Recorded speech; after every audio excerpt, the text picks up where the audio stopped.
오늘 말씀의 제목은 의를 위하여 박해받는 자입니다. 요 절 말씀을 같이 한번 읽어보도록 하겠습니다.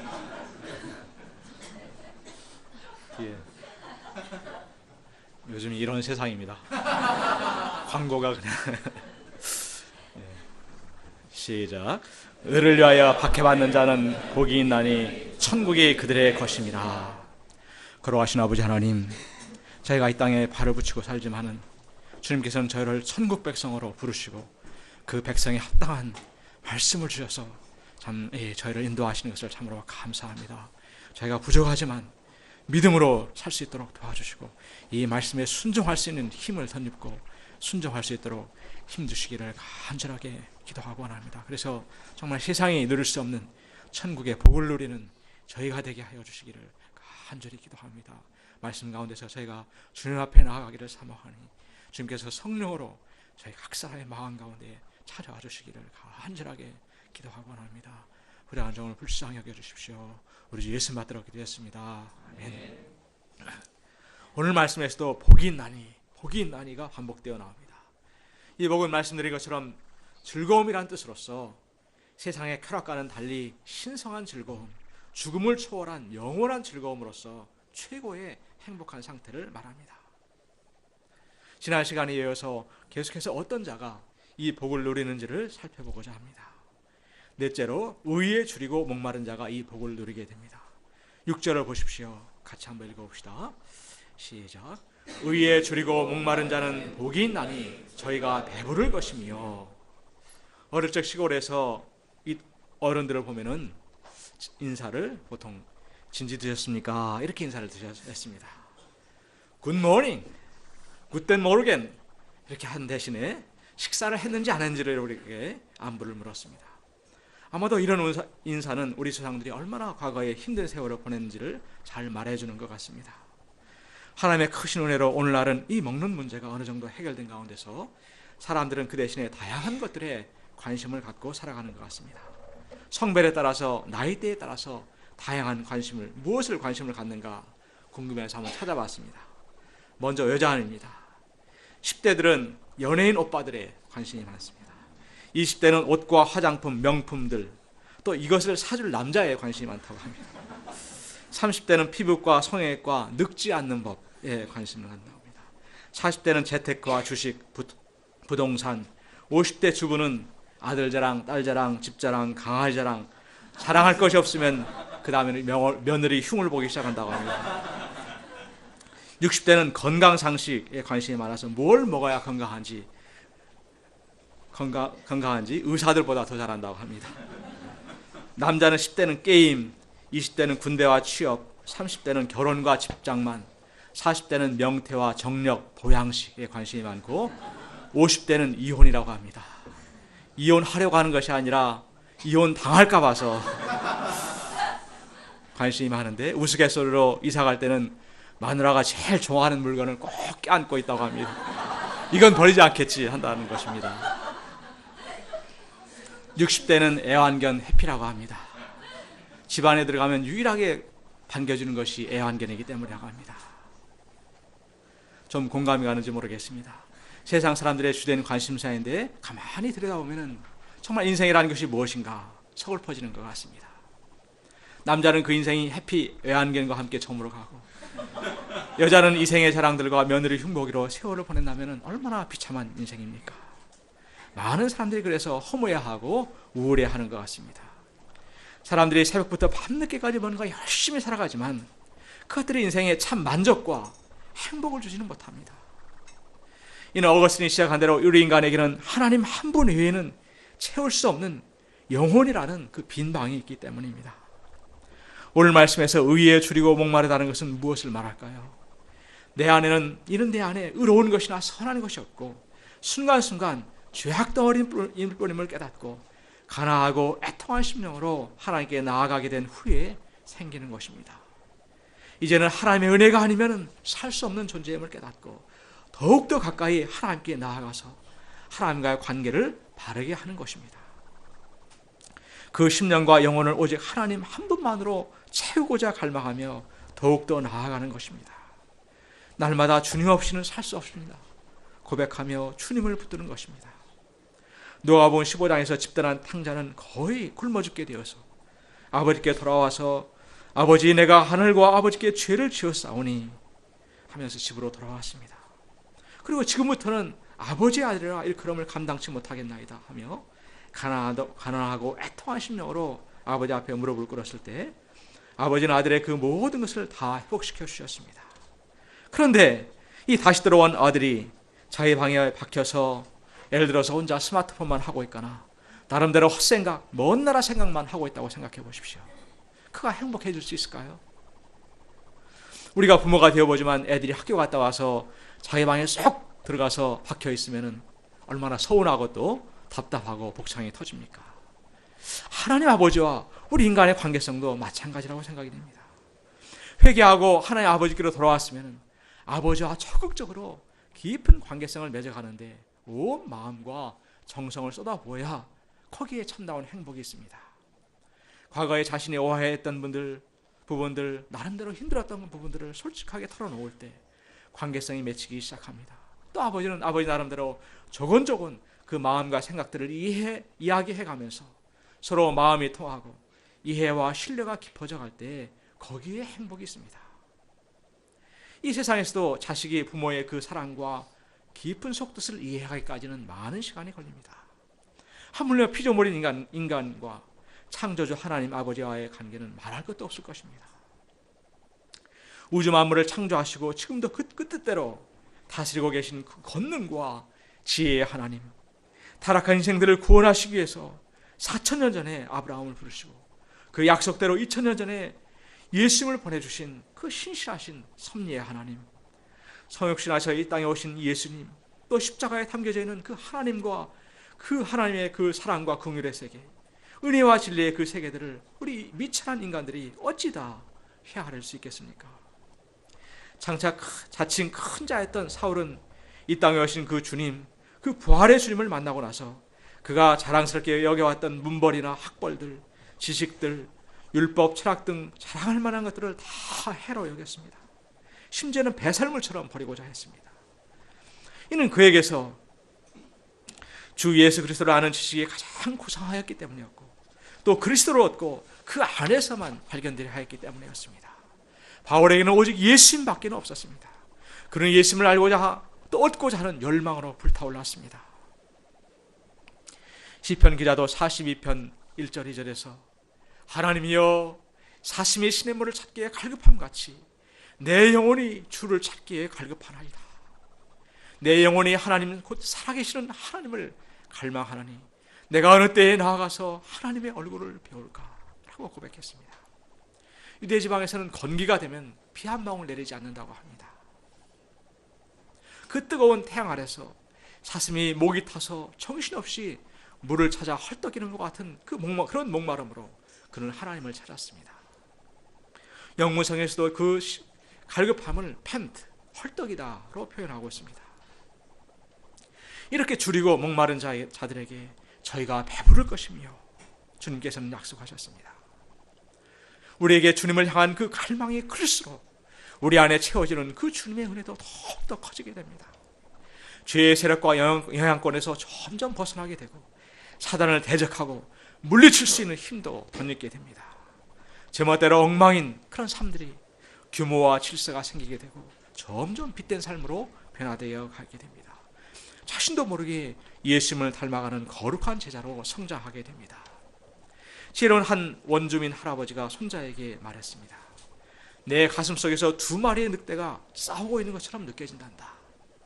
한 마리는 악한 검은 늑대이고 한 마리는 착한 흰 늑대란다. 손자가 물었습니다.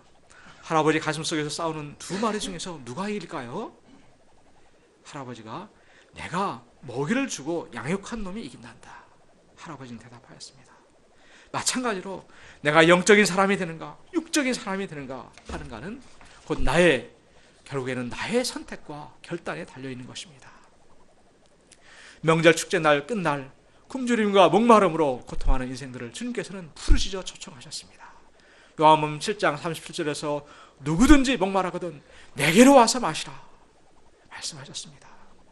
또 6장 55절에서 내 살은 참된 양식이요 내 피는 참된 음료로다 말씀하시며 예수님 자신을 우리의 양식이요 온전한 음료로 내어놓으셨습니다.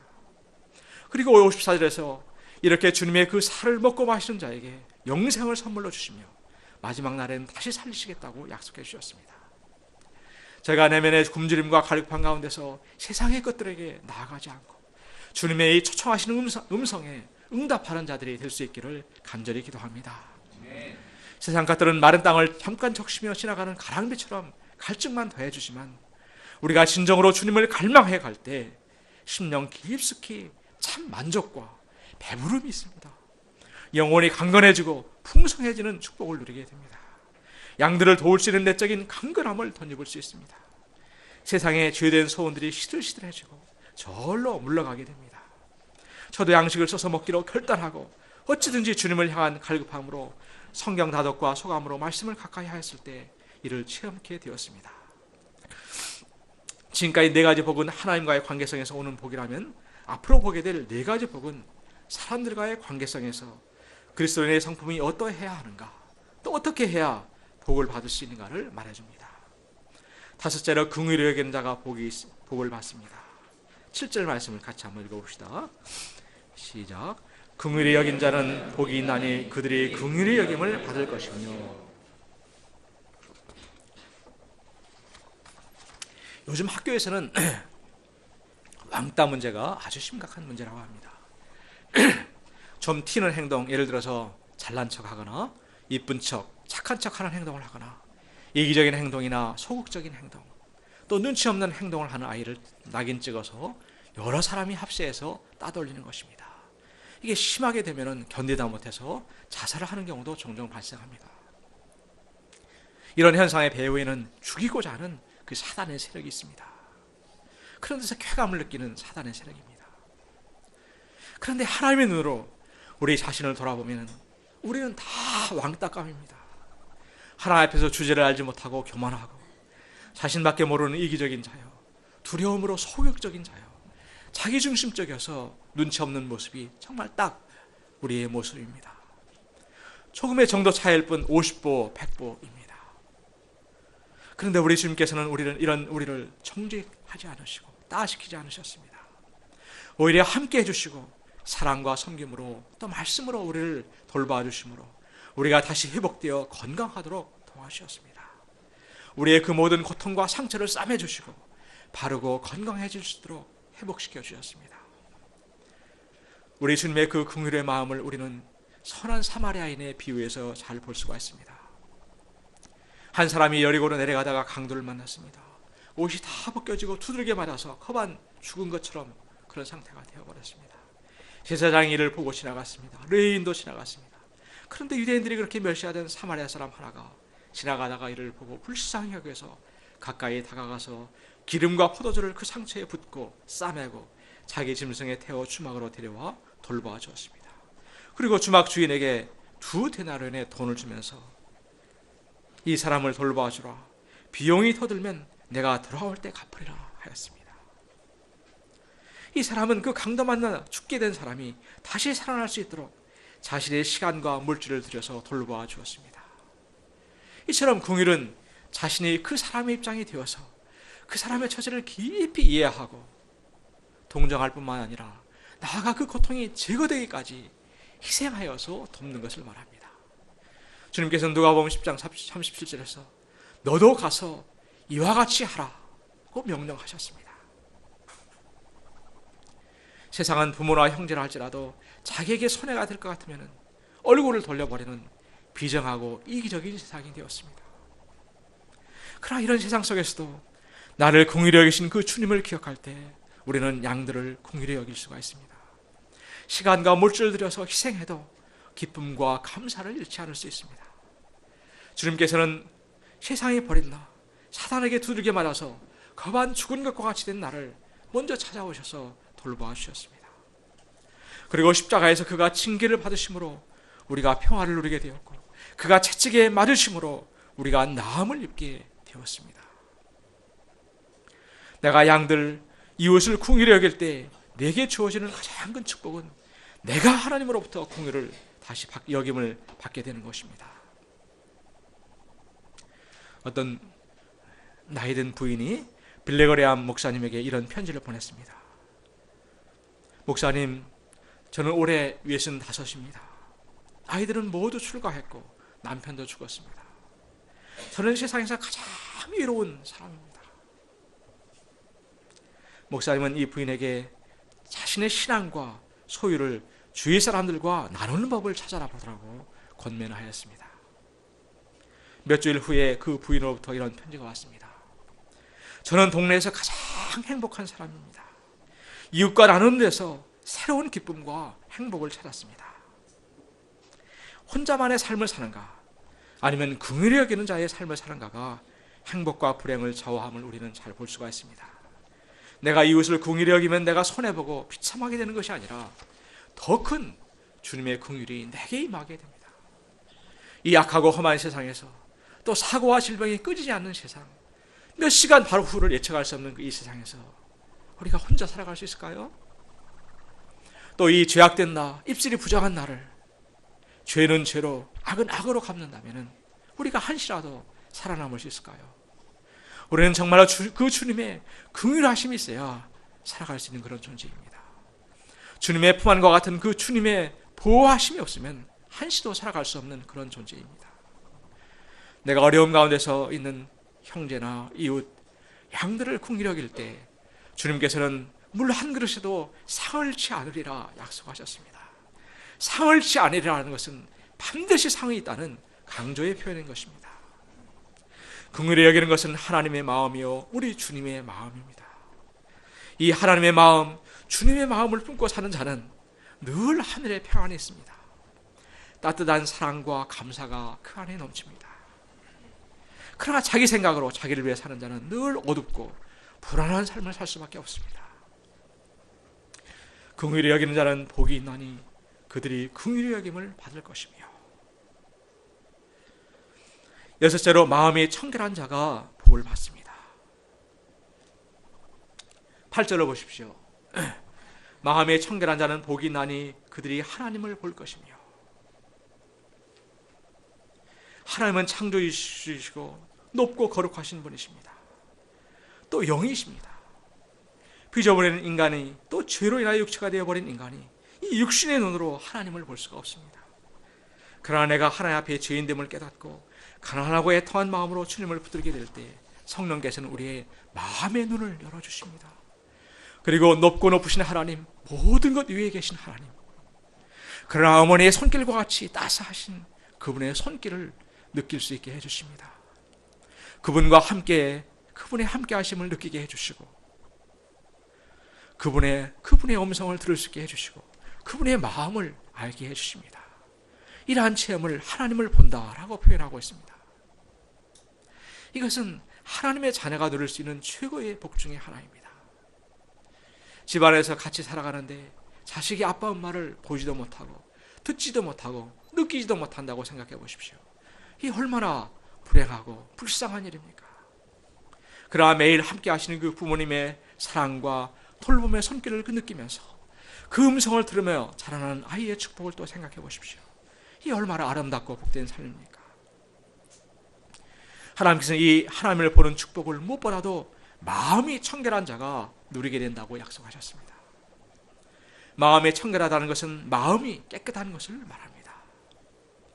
우리 안에 시기와 미움의 세력이 있으면 마음이 침침해지고 하나님이 가물가물해집니다. 정욕을 품고 있으면 마음이 더러워져서 하나님을 볼 수가 없습니다.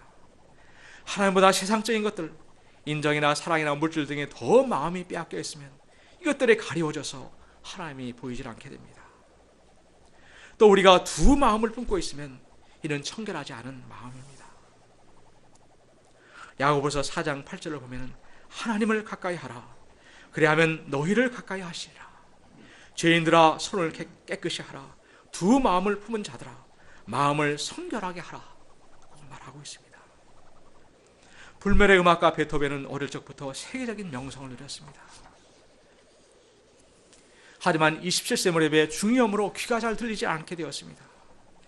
이 음악가가 들을 수 없다는 것은 정말로 감당할 수 없는 크나큰 절망이었습니다. 그런 깊고 고요한 절망 속에서 많은 목소리를 듣게 되었습니다. 그런 가운데 그는 청력 상실은 절망이라는 그 생각이 그 많은 목소리 중에서 단지 하나에 불과하다는 사실을 깨닫게 되었습니다. 나는 오로지 한 가지 생각에만 귀를 기울이고 있었어. 그걸 깨닫게 되었습니다. 그리고 마침내 청력 상실은 잡념의 귀를 막고 오직 작고기만 전념할 수 있는 절호의 기회라. 영혼의 목소리에 그는 귀를 기울이게 되었습니다. 위대한 창조의 꽃봉오리가 그때부터 터지게 되었습니다. 35세 때에 교향곡 3번 영웅, 36세에 피아노 소나타 열정, 39세에 교향곡 5번 운명, 40세에 피아노 협주곡 황제 등을 작곡하였는데 놀랍게도 이 대작들은 모두가 청력을 상실한 후에 탄생한 것입니다. 역사상 가장 위대한 교향곡이라 하는 9번 교향곡 합창은 청력이 100% 상실된 55세 때에 작곡한 것이라고 합니다. 이 교향곡의 탄생의 그 비하인드 스토리를 다룬 영화 카핑 베토벤에서 그는 이렇게 대사 가운데 말하고 있습니다. 공기의 떨림은 인간의 영혼에게 이야기를 하는 하나님의 숨결이야. 음악은 하나님의 언어야. 우리 음악가는 인간들 중에 하나님과 가장 가까운 사람들이지. 우리는 하나님의 목소리를 들어. 그가 만일 청력 상실은 절망이야라는 사단의 소리를 따라갔더라면 어떻게 되었을까요? 그러나 그는 청력 상실을 마음을 텅 비울 수 있는 좋은 기회야. 하나님께 진정으로 나아갈 수 있는 기회라. 그런 목소리를 그가 따라갔을 때 그런 육신의 차원을 넘는 놀라운 영의 세계, 하나님의 세계가 그에게 열리게 되었습니다. 우리 그 9번 교향곡을 잠깐 한번 들어봅시다.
정말 멋있죠? 우리 나머지는 집에 가서 한번 들어봅시다. 우리의 마음이 복잡합니까?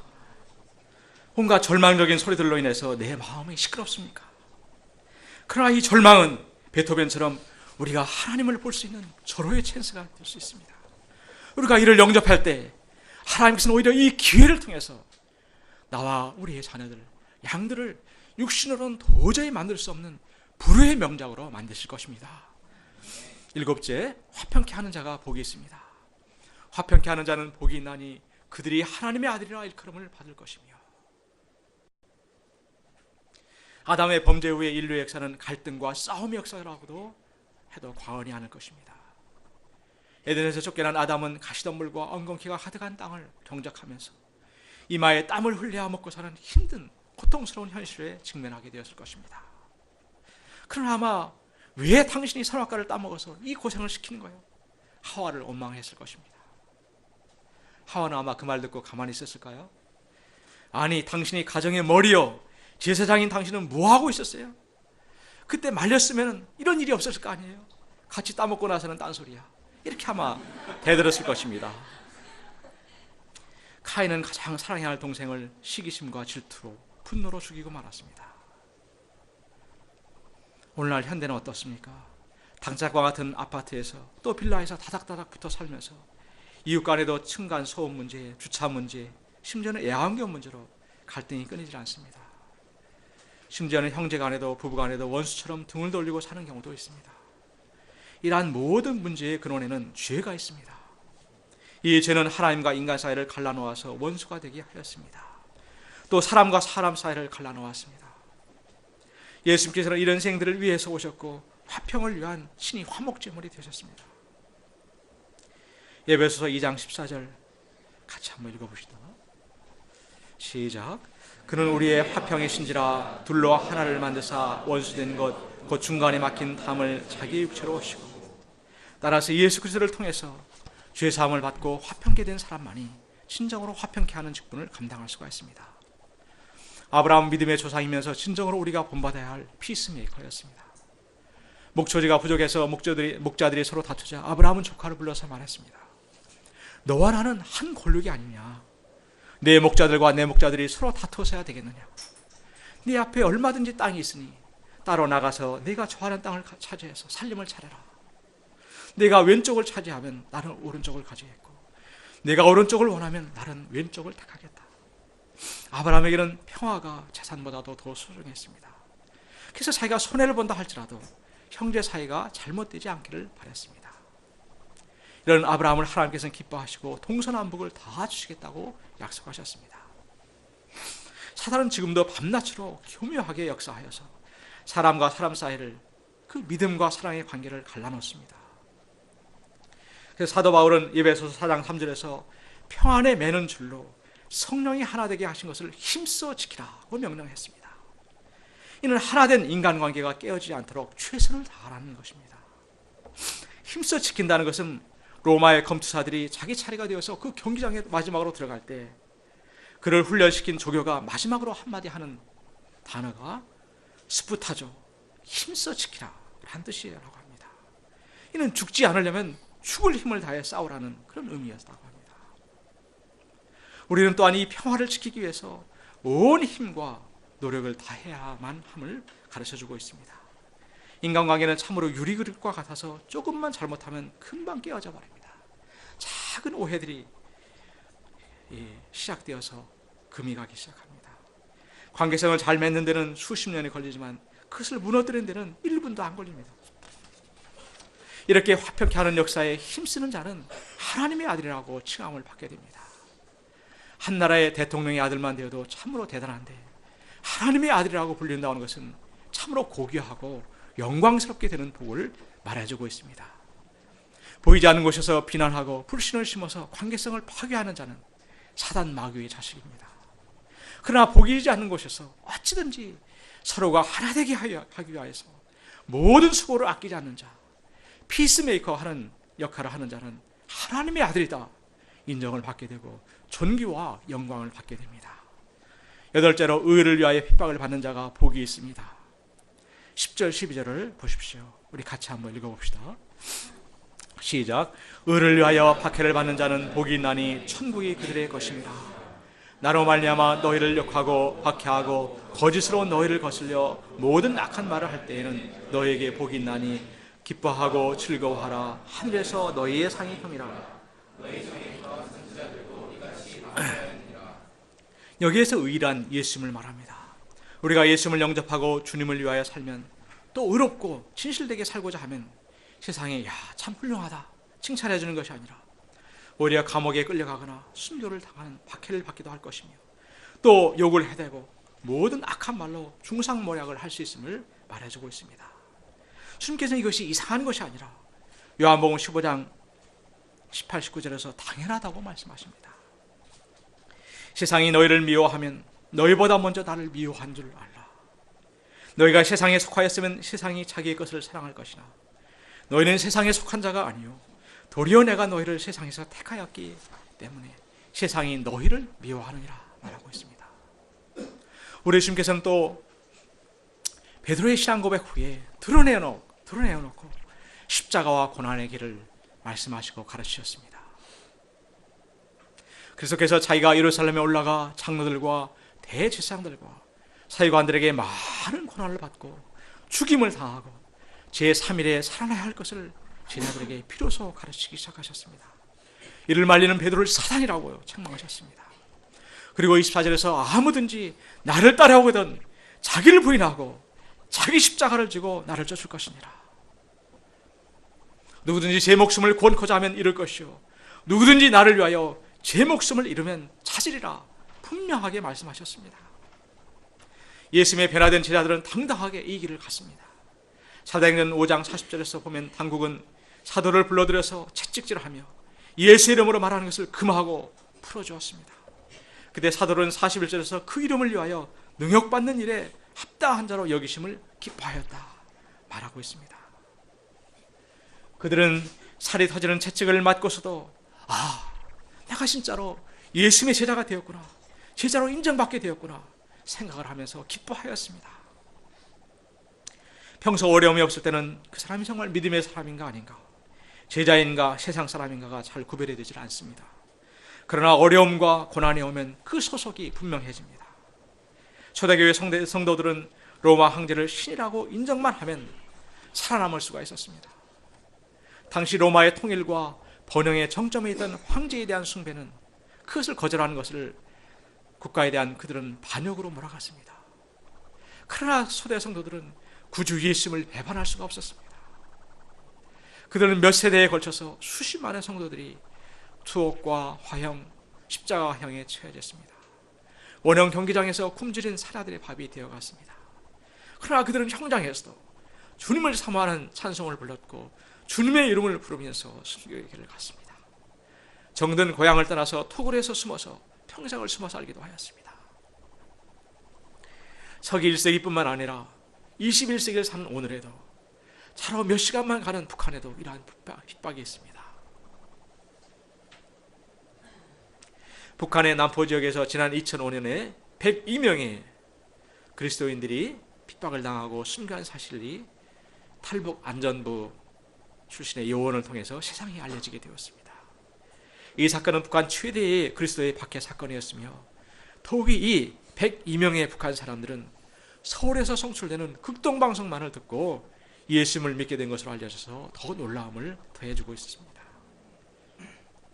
그런 이 기물문건으로 분류된 이 사건 보고서를 직접 자기가 열람했으며 상부의 업무보고차 출장으로 왔던 남포 출신의 한 보안소 요원을 통해서 이 사실을 확인했다고 말하였습니다. 이 사건은 지난 2003년 남포시 주민인 50대 한 남성에 의해서 시작되었습니다. 이 남성은 우연히 극동방송의 설교를 듣게 되었고 그 마음에 궁금증을 갖기 시작하였습니다.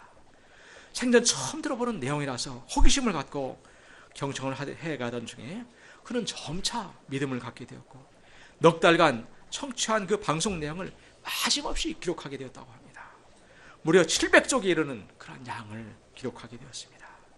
그런 이후에 그는 성경을 나중에 구해서 자기가 기록한 내용과 비교를 하기 시작하였습니다. 그는 5개월간의 연구 끝에 성경의 대부분을 이해하게 되었고 깊은 영적인 기쁨을 느꼈다고 하였습니다. 성령 하나님의 감동으로 예수님의 은혜를 체험한 그는 이 예수님께 대한 믿음의 확신을 갖게 되었고 아내와 두 아이들, 가까운 친척과 친구들, 이웃들에게도 이 성경을 이야기하기 시작하였습니다. 하지만 결정적인 순간까지 그는 성경이나 예수님이라는 직접적인 말을 아끼면서 성경의 그 내용을 전하였습니다. 그들에게 우리의 앞길을 밝혀주는 이와 같은 진리가 있느냐 물으면서 말씀을 전하면 모두가 그것이 복음인 줄도 모르는 상태에서 와, 이와 같은 진리는 처음이라고 놀라워하고 영접했다고 합니다. 부담없는 접근을 통해서 예수님의 복음에 감동한 사람들이 늘어났고 그들이 다시 그 감동을 전하면서 몇 달 새로 그리스도인들이 무려 50명이 되었다고 합니다.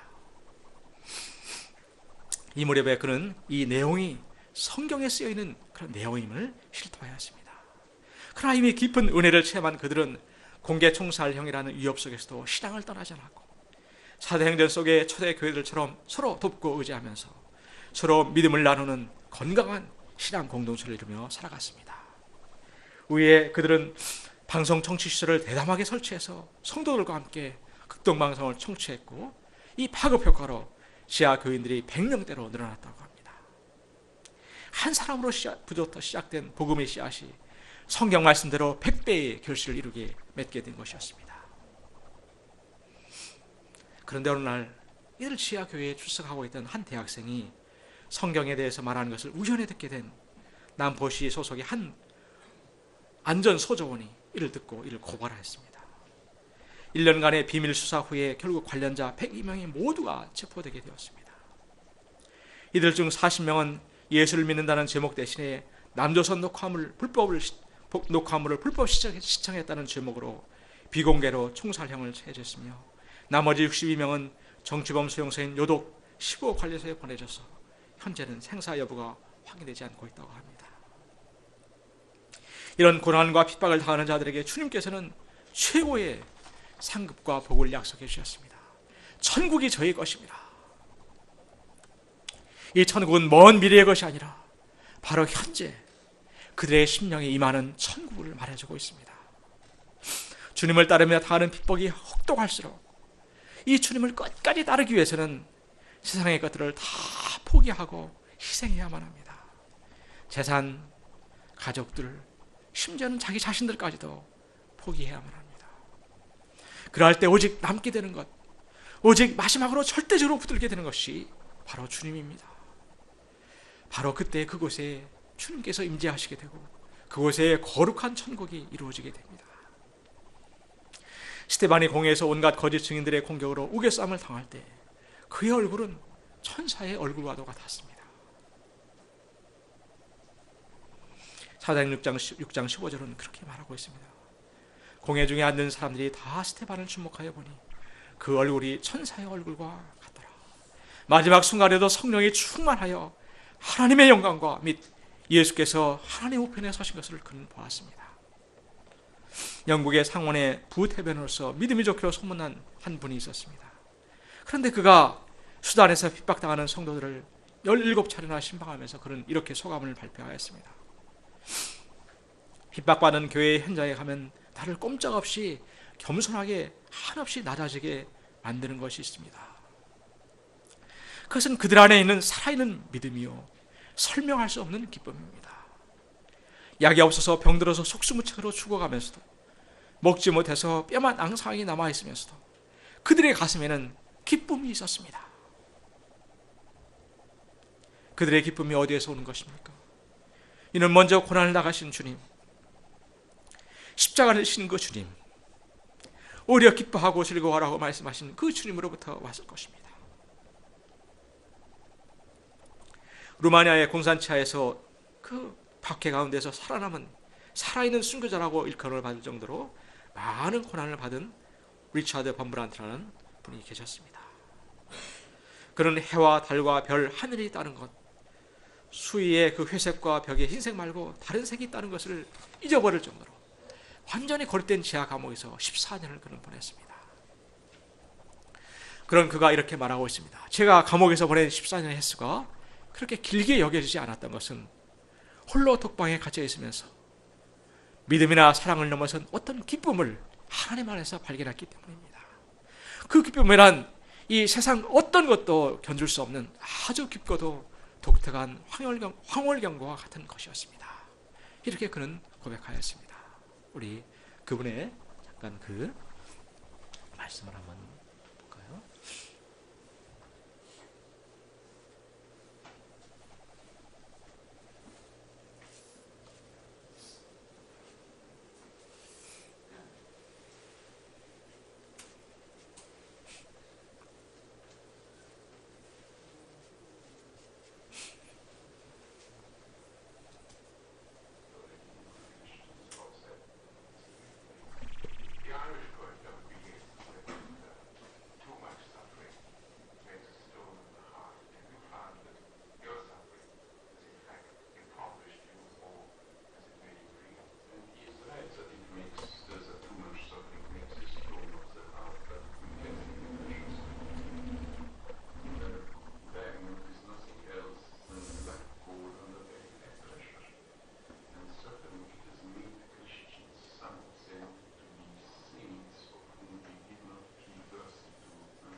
성령은 우리를 보석과 같이 만든다, 이렇게 고백하고 있습니다.